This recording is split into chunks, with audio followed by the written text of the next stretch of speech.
Parallel चल रही story में हमने देखा था कि नकाता एक धुंधले से किरदार जॉनी वॉकर के घर में गया है। एक डिस्क्लेमर मैं इस वीडियो को शुरू करने से पहले देना चाहूंगी कि इस चैप्टर में बताए गए सीन्स काफी डिस्टर्बिंग हैं। शायद ये इस बुक का वो चैप्टर होगा जिसे मैं स्किप करना पसंद करती मगर कर नहीं सकती थी, क्योंकि यहीं से नकाता की कहानी को एक नया मोड़ मिलेगा। जॉनी वॉकर के घर में वो डॉग नकाता को एक साफ सुथरी किचन में लेकर जाता है जो कि किसी लैब जैसी लग रही थी, जिसके बाद वो डॉग उसे एक फ्रिज के सामने ले जाकर उसका डोर खोलने को कहता है। नकाता उसके इंस्ट्रक्शन को फॉलो करते हुए फ्रिज खोलता है जिसमें करीब 20 गोलाकार फल जैसे ऑब्जेक्ट्स रखे हुए थे। नकाता ने झुककर उन चीजों को पास से देखने की कोशिश करी तो उसने पाया कि वो फल नहीं बल्कि बिल्लियों के कटे हुए सिर हैं। वो डॉग नकाता से कहता है कि वो ध्यान से देखे कि इनमें से कोई गोमा तो नहीं है। नकाता बहुत ध्यान से एक एक बिल्ली के सर को देखता है और पाता है कि उनमें से कोई भी गोमा नहीं है और फ्रिज का डोर बंद कर देता है। वो डॉग पूछता है कि क्या वो श्योर है। नकाता कहता है कि हाँ वो श्योर है। फिर वो डॉग नकाता को वापस जॉनी वॉकर के पास ले जाता है, जहाँ पहुँचने पर जॉनी वॉकर इशारा करके उस डॉग को बाहर जाने को कहता है। जॉनी वॉकर नकाता से कहता है कि उसी ने इन सब बिल्लियों की गर्दनें काटी हैं और वो उन्हें इकट्ठा कर रहा है। नकाता पूछता है तो फिर क्या वो उस खाली प्लॉट पर इन बिल्लियों को पकड़ता है और उन्हें मारता है। जॉनी वॉकर कहता है कि वो ठीक समझा। नकाता उससे पूछता है कि वो ऐसा क्यों कर रहा है। जॉनी वॉकर उससे कहता है कि ये एक बेहद इम्पोर्टेंट सीक्रेट है और वो किसी को भी नहीं बताता मगर बस नकाता को बता रहा है, और शर्त ये है कि नकाता भी इसके बारे में किसी को ना बताए। और फिर हंसते हुए कहता है कि वैसे भी नकाता की बात पर कोई विश्वास भी नहीं करेगा। वो बताता है कि वो उन बिल्लियों को किसी शौक के लिए नहीं मार रहा बल्कि उनकी सोल्स या फिर उनकी आत्माओं को इकट्ठा कर रहा है, जिससे वो एक बांसुरी बनाएगा, और जब वो उस बांसुरी को बजाएगा तो वो और बड़ी आत्माओं को इकट्ठा कर पाएगा, जिससे वो और बड़ी बांसुरी बना पाएगा और अंत में वो इतनी बड़ी बांसुरी बना लेगा जिसकी मदद से वो संपूर्ण ब्रह्मांड को चुनौती दे सके। तो सबसे पहले उसे बिल्लियों की सोल्स को इकट्ठा करना है, जो कि उसके पूरे प्रोजेक्ट का स्टार्टिंग पॉइंट है। वो आगे कहता है कि हमें हर चीज को उसके एक जरूरी सीरियल से फॉलो करना होता है। सीरियल वाइज काम करने से हम काम की तरफ अपनी रिस्पेक्ट शो करते हैं। वो नकाता उसे पूछता है कि वो ठीक कह रहा है ना, क्योंकि अब वो कोई पाइनएप्पल्स या मेलन्स के साथ तो काम कर नहीं रहा है। नकाता उसे हाँ में जवाब देता है, हालांकि उसे कोई आइडिया नहीं है कि वो किस बांसुरी की बात कर रहा है और किस तरीके की साउंड बनाना चाहता है। वो बिल्लियों की सोल्स के बारे में क्या कहना चाह रहा है इसका भी उसे कोई अंदाजा नहीं होता। ये सब उसकी समझ से बाहर था, मगर नकाता को बस एक बात समझ आ गई थी कि उसे गोमा को ढूंढना है और उसको यहाँ से निकालना है। तभी जॉनी वॉकर उसका मन टटोलते हुए उससे पूछता है कि वो यहाँ से गोमा को लेकर जाना चाहता है ना। नकाता कहता है कि हाँ, वो गोमा को घर ले जाना चाहता है। जॉनी वॉकर नकाता से कहता है कि ये उसका मिशन है। वो आगे कहता है कि हम सबकी जिंदगी में कुछ मिशंस होते हैं और ये काफी नेचुरल है, और उसे लगता है कि नकाता ने भी कभी ऐसी फ्लूट को नहीं सुना होगा जो कि कैट्स की सोल से बनी हो। नकाता हाँ में सर हिलाते हुए कहता है कि हाँ, उसने इस फ्लूट को कभी नहीं सुना। जॉनी वॉकर कहता है ऑफ कोर्स उसने नहीं सुना होगा, इस फ्लूट को आम कानों से नहीं सुन सकते। नकाता पूछता है कि ये ऐसी बांसुरी है जिसे सुन नहीं सकते। जॉनी वॉकर नकाता को बताता है सिर्फ वो उस बांसुरी को सुन सकता है, नॉर्मल इंसान इसे नहीं सुन सकते, और किसी ने इसे सुना भी हो तो वो इसे रियलाइज नहीं कर सकता। ये एक बहुत विचित्र बांसुरी है और चांसेस है कि नकाता भी उसे सुन पाए। अगर उसके पास वो बांसुरी होती तो शायद वो अभी ट्राई कर सकते थे। तभी वो कुछ याद करते हुए अपनी उंगली उठाकर नकाता से कहता है कि असल में वो अभी उन बिल्लियों के सर काटने जा रहा था जिन्हें उसने इकट्ठा किया था, और गोमा जिसे वो ढूंढ रहा है वो भी इन्हीं बिल्लियों में शामिल है। एंड ऑफ कोर्स अगर वो गोमा का भी सर काट देगा तो वो उसे कोइजुमीज तक नहीं ले जा पाएगा। अगर उनकी छोटी बच्चियों ने ये देखा तो वो शायद हमेशा के लिए खाना छोड़ देंगी। जॉनी वॉकर नकाता से कहता है कि वो गोमा का सर काटना चाहता है, मगर नकाता ऐसा नहीं चाहता। उन दोनों के अलग अलग मिशंस हैं, अलग अलग इंटरेस्ट हैं। दुनिया में ऐसा बहुत होता है, तो अब वो इसके लिए नेगोशिएट करेंगे। इसका मतलब ये है कि अगर नकाता उसके लिए कुछ करे तो बदले में वो गोमा को सही सलामत छोड़ देगा। नकाता उससे पूछता है कि क्या वो उसके लिए कुछ कर सकता है। जॉनी वॉकर कंक्लूड करते हुए कहता है कि वो चाहता है कि नकाता उसे मार दे, या दूसरे शब्दों में कहे तो उसकी जान ले ले। नकाता सर पर हाथ रखकर जॉनी वॉकर को बहुत देर तक घूरता है और पूछता है कि क्या वो ये चाहता है कि नकाता उसे जान से मार दे। जॉनी वॉकर कहता है कि वो ठीक समझा। सच ये है कि वो जिंदगी से बहुत थक गया है। वो यहाँ बहुत लंबे समय तक जिया है, उसे यह तक याद नहीं कि उसकी उम्र क्या है। अब वो ज्यादा जीना नहीं चाहता। वो एक के बाद एक बिल्ली को मारकर उनकी सोल्स इकट्ठी करके थक गया है। उसे सारी चीजें स्टेप वाइज करनी होती हैं और फिर से शुरू करना पड़ता है, जो कि एक कभी ना खत्म होने वाला चक्र है। प्लस कोई भी इस काम की रिस्पेक्ट नहीं करता है, ये किसी को भी खुश नहीं करता है, और वो एकदम से ये काम छोड़ भी नहीं सकता। वो अपनी जान खुद नहीं ले सकता। ये सब रूल्स में डिसाइडेड था। अगर वो मरना चाहता है तो उसे किसी के हाथों मरना होगा, इसलिए नकाता यहाँ आया है। वो चाहता है कि नकाता उससे डरे और उससे जुनूनी नफरत करे और फिर उसे मार दे। नकाता उससे पूछता है, मगर वो ही क्यों? नकाता ने इससे पहले कभी भी किसी को नहीं मारा है और उसे ये सब करना भी नहीं आता है। जॉनी वॉकर कहता है कि वो जानता है कि नकाता ने इससे पहले किसी को नहीं मारा है और वो मारना भी नहीं चाहता है, मगर असल जिंदगी में ऐसे ही मौके आते हैं जब इस तरह के एक्सक्यूजेस किसी भी तरह काम नहीं आते। ऐसी सिचुएशंस जब कोई भी इस बात की फिक्र नहीं करता कि आप दिए गए काम को करने के लिए सक्षम हैं या नहीं, जैसा कि वॉर टाइम में होता है। वो नकाता से पूछता है कि क्या वो जानता है वॉर क्या होता है। नकाता कहता है कि वो जानता है। जब वो पैदा हुआ था तब एक बड़ा सा वॉर लड़ा गया था और उसने इसके बारे में सुना है। जॉनी वॉकर आगे कहता है कि जब वॉर होता है तो लोग बाय फोर्स सोल्जर बनाए जाते हैं। वो बंदूक उठाते हैं और फ्रंट लाइन पर जाकर दूसरी तरफ के सैनिकों से लड़ते हैं। अब नकाता को भी बिल्कुल ऐसा ही करना है, वरना वो मारा जाएगा। नकाता कहता है कि क्या गवर्नर नकाता को एक सोल्जर बनाएंगे और उसे लोगों को मारने का ऑर्डर देंगे।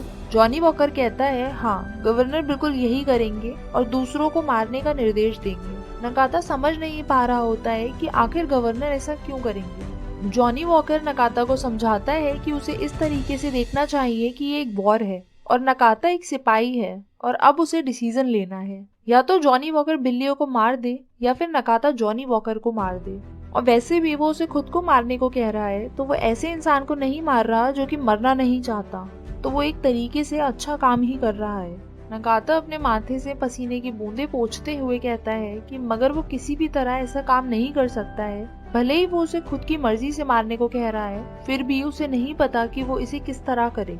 जॉनी वॉकर उससे कहता है कि वो जानता है कि उसने इससे पहले किसी को नहीं मारा और इसीलिए उसे पता नहीं है कि वो इसे किस तरह करे। तो वो उसे समझाता है कि किसी को मारने के लिए सबसे पहले हिचकिचाना छोड़ना पड़ता है, अपना सारा ध्यान आंकलन पर केंद्रित करे और फिर उस आंकलन को लागू करे। वो नकाता से कहता है कि उसके पास एक बेहतरीन उदाहरण है जो वो उसे अभी करके दिखाएगा।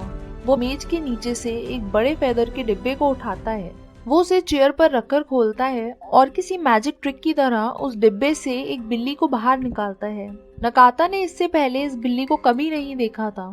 जॉनी वॉकर नकाता को दिखाते हुए बताता है कि उसने अभी हाल ही में 5 बिल्लियों को उस खाली प्लॉट से पकड़ा है। उसने इन सभी बिल्लियों को इंजेक्शन देकर पैरालाइज कर रखा है। ये एनेस्थीसिया नहीं है और वो दर्द महसूस कर सकती हैं, मगर वो अपने हाथ या पैर नहीं हिला सकती। और अब वो उनकी छाती को एक चाकू से खोलेगा और उनके दिल को निकालकर उनकी गर्दनें काट देगा, बिल्कुल नकाता की नजरों के सामने। यहाँ बहुत सारा खून होगा और अनइमेजिनेबल पेन होगा। वो नकाता से आगे कहता है कि वो इमेजिन करे कि उसे कोई चाकू से चीरे तो उसे कितना दर्द होगा। बिल्कुल उसी तरह इन बिल्लियों को होता है। उसे इन बेचारी बिल्लियों पर बहुत तरस आता है, मगर वो इनके लिए कुछ कर नहीं सकता। रूल्स के मुताबिक दर्द होना जरूरी है। वो नकाता को समझाता है कि अब वो अपना काम करेगा और एक एक करके इन बिल्लियों को मारना शुरू कर देगा और गोमा को सबसे लास्ट में मारेगा। तब तक उसके पास थोड़ा सा समय है कि वो डिसाइड कर ले कि उसे क्या करना है, और इसके अलावा उसके पास कोई और चॉइस भी नहीं है। फिर जॉनी वॉकर एक एक करके बिल्लियों को मारना शुरू कर देता है और वो बीच बीच में नकाता को उकसाता जा रहा था। वो नकाता के सामने एक बिल्ली को चीरकर उसका दिल निकालकर अपने मुंह में रख लेता है और नकाता को बताता है कि ये दिल उसके मुंह में अभी भी धड़क रहा है। नकाता बिना कुछ बोले चुपचाप सब कुछ देख रहा था। इसी तरह वो दूसरी बिल्ली के साथ करता है। नकाता जिस चेयर पर बैठा था उसमें धंस सा जाता है और अपनी आंखें बंद कर लेता है। वो अपने सर को हाथों में पकड़ लेता है और कुछ सोचने लगता है। उसकी सांस बहुत तेज चल रही थी और एक तेज सा दर्द उसकी छाती में उभर रहा था। जॉनी वॉकर उससे कहता है कि वो अभी यहाँ बेहोश ना हो, क्योंकि ये तो बस वार्म अप था, अभी मेन इवेंट बाकी है और यही बेस्ट पार्ट है। वो अगली बिल्ली को बाहर निकालता है। नकाता अपनी आंखें खोलता है और अगले शिकार को देखता है। उसका दिमाग बिल्कुल ब्लैंक हो जाता है और वो खड़ा भी नहीं हो पाता। जॉनी वॉकर नकाता से कहता है कि उसे लगता है वो दोनों एक दूसरे को जानते हैं और दोस्तों वो कैट कोई और नहीं बल्कि कावामूरा था। आप लोगों को याद होगा कि ये वही बिलौटा है जिसे नकाता ने गोमा के बारे में जानने की कोशिश की थी और मिमी ने उसे डोज भी दी थी। वो नकाता से कहता है कि अब कावामूरा की विदाई का समय आ गया है और उसके पास बिल्कुल सही समय है कि वो उसे रोक ले, क्योंकि वो कावामूरा को मारने में बिल्कुल भी हेजिटेट नहीं करेगा और वो यही करता भी है। वो कावामूरा के पेट को चीर देता है। इस बार नकाता को कावामूरा की चीख सुनाई देती है। शायद उस बिल्ली की जीभ पैरालाइज नहीं थी, या हो सकता है ये चीख सिर्फ नकाता को सुनाई दी हो। बेहद दर्द भरी हुई चीख। नकाता अपनी आंखें बंद कर लेता है और अपने सर को पकड़ लेता है। जॉनी वॉकर उससे कहता है कि उसे देखना पड़ेगा, क्योंकि ये भी रूल्स में शामिल है। आंखें बंद कर लेने से कुछ भी नहीं बदलेगा, बल्कि जब वो अपनी आंखें खोलेगा तो वो पाएगा कि चीजें और बुरी होती जाएंगी। तो वो अपनी आंखें पूरी तरह खोले रखे, सिर्फ कायर ही अपनी आंखें बंद करते हैं। आंखें और कान बंद कर लेने से समय वैसे भी नहीं रुकता है। नकाता वैसा ही करता है जैसा उससे कहा गया और अपनी आंखें खोल लेता है। जब जॉनी वॉकर देख लेता है कि उसकी आंखें खुल गई हैं, तब वो कावामूरा के दिल को खाना शुरू कर देता है और वो इसे खाने में पहले से ज्यादा समय लेता है और बोलता है कि ये बहुत ही सॉफ्ट और वार्म है, बिल्कुल ईल के लिवर जैसा, और अपनी उंगली से खून चाटता है। वो नकाता से कहता है कि अगर उसने एक बार इसका स्वाद चख लिया तो वो भी इसका शौकीन हो जाएगा, स्पेशली चिपचिपे खून का। नकाता जॉनी वॉकर से कहता है कि अब वो और सहन नहीं कर पाएगा। जॉनी वॉकर रुकता है और नकाता को समझाता है कि इससे काम नहीं चलेगा और उसे बुरा लग रहा है कि उसकी वजह से नकाता को बुरा लगा, मगर वो ऐसा नहीं कर सकता कि वो पहले किसी काम को करने की सहमति बना ले और फिर उसे ना करे। जैसा कि उसने उसे बताया कि ये एक वॉर है और एक बार वॉर शुरू हो जाए तो उसे रोकना मुश्किल होता है। यदि तलवार निकली तो खून गिरना भी लाजमी है। इसका उसकी थ्योरी, लॉजिक या ईगो से कोई लेना देना नहीं है, ये बस एक रूल है। अगर वो चाहता है कि बिल्लियां ना मरे तो नकाता को उसको मारना होगा। वो नकाता से आगे कहता है कि वो खड़ा होकर अपनी नफरत पर फोकस करे और उस पर वार करे और उसे ये सब जल्दी करना होगा ताकि ये सब चीजें खत्म हो पाए। जॉनी वॉकर वापस अपने काम में लग जाता है। उसने कावामूरा का भी सर उसके शरीर से अलग किया, सर को ट्रे में रखा और शरीर को कोने में फेंक दिया।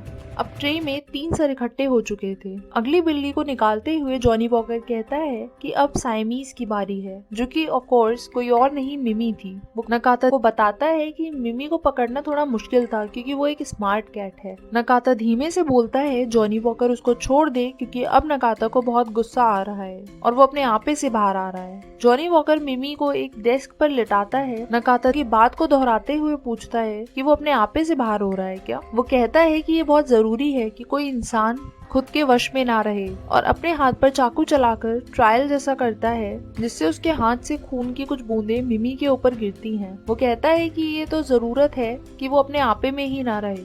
नकाता बिना कुछ बोले खड़ा हो जाता है। वो सोचता है कि कोई भी, इनफैक्ट नकाता खुद, जॉनी वॉकर को नहीं रोक सकता। वो मेज पर रखे एक चाकू जैसी चीज को उठाता है और बहुत हौले से उसके वुडन हैंडल को पकड़कर वो चाकू जॉनी वॉकर के पेट में घुसा देता है। उसे एक तेज आवाज आ रही थी, मगर पहले तो वो उसे पहचान नहीं पाया, मगर बाद में ध्यान देने पर पता चला कि ये जॉनी वॉकर के हंसने की आवाज थी। जैसे जैसे जॉनी वॉकर के शरीर से खून बह रहा था, वो हंसता जा रहा था। वो नकाता से कहता है ये हुई ना बात, और वो उसे हेजिटेट ना होने पर भी शाबाशी देता है। वो कुछ इस तरह हंस रहा था जैसे उसने अब तक का सबसे बड़ा जोक सुना हो। थोड़ी देर बाद उसकी हंसी से सकने में बदल जाती है। उसके मुंह से ढेर सारा खून और उसके साथ ही बिल्लियों के निगले हुए दिल भी निकलते हैं। सब जगह खून फैल जाता है और नकाता की शर्ट भी खून में सन जाती है। मिमी जो कि टेबल पर पड़ी हुई थी, वो भी इस खून में भीग जाती है। जॉनी वॉकर नकाता के पैरों पर गिर जाता है। नकाता चाकू वहीं गिरा देता है और वो जॉनी वॉकर की डेड बॉडी के पास काफी देर तक खड़ा रहता है। पूरे कमरे में हर चीज ठहर सी गई थी, सिर्फ खून था जो कि फर्श पर लगातार बह रहा था। आखिरकार नकाता ने खुद को संभाला और मिमी को समेटकर गोदी में उठाया। मिमी उससे कुछ कहने की कोशिश कर रही थी, मगर वो उस दवाई के चलते कुछ बोल नहीं पा रही थी। नकाता ने गोमा को भी केस में से उठाया और उसे एकदम नॉस्टैल्जिक फील हुआ, क्योंकि आज तक उसने सिर्फ गोमा की तस्वीर ही देखी थी। दोनों बिल्लियों को पकड़कर नकाता सोफे पर बैठ गया और उसने उन दोनों से कहा कि अब वो घर जाएंगे। वो ब्लैक डॉग वहां आकर अपने मरे हुए मालिक के पास बैठ गया। नकाता का सर काफी भारी हो रहा था। उसने एक गहरी सांस ली और अपनी आंखें बंद कर ली। उसका दिमाग धुंधला होने लगा और इससे पहले कि वो जान पाता, वो एक अंधेरे में गुम सा हो गया।